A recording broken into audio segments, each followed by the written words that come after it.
আমাকে ঘিরে থাকা বড় বড় বিল্ডিং এবং আশপাশের যে সিনারিও গুলো দেখতে পাচ্ছেন সেটা আধুনিক দুবাইয়ের একটি অংশ। আজকের এই ভিডিওতে আপনাদেরকে দেখাবো এই আকাশচুম্বী অট্টালিকা এবং আধুনিকতার ভিড়ে লুকিয়ে থাকা দুবাইয়ের এক ঐতিহ্যবাহী এবং বিচিত্রময় অঞ্চল সাতোয়া। সাতোয়া দুবাইয়েরই একটি অঞ্চলের নাম, যার মানে হলো ক্ষমতা বা নিয়ন্ত্রণ। দুবাইয়ের যে প্রাচীন বসতিগুলো আছে সাতোয়া তার মধ্যে একটি।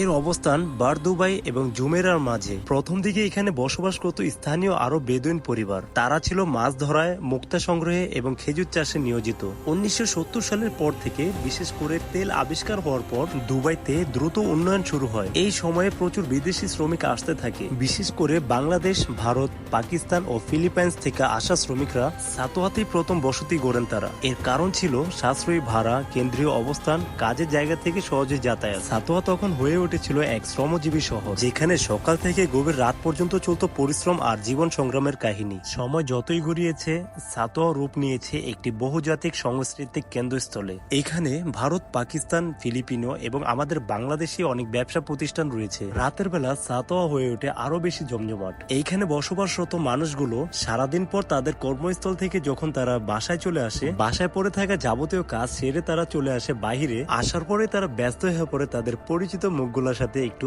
আনন্দের আড্ডাতে। আমাদের সাউথ এশিয়ান লোকগুলো এখানে বেশি থাকার কারণে লোকজন একে ডাকে লিটল সাউথ এশিয়া। এখানকার মানুষের এত সুন্দর সমাগম দেখে মনে হবে তারা কোনো ছোটখাটো উৎসবের দিন পালিত করছে।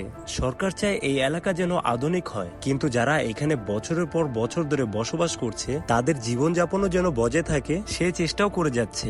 সাতোয়া শুধুমাত্র এটি একটি এলাকা নয়, এইখানের প্রতিটি গলি, প্রতিটি দোকান, প্রতিটি দেওয়াল বয়ে নিয়ে চলেছে এক পুরনো দুবাইয়ের গল্প। আপনি যদি কখনো দুবাইতে আসেন তাহলে আধুনিক দুবাইয়ের পাশাপাশি ঐতিহ্যবাহী এই দুবাইটাকেও একটু ঘুরে দেখে যাবেন।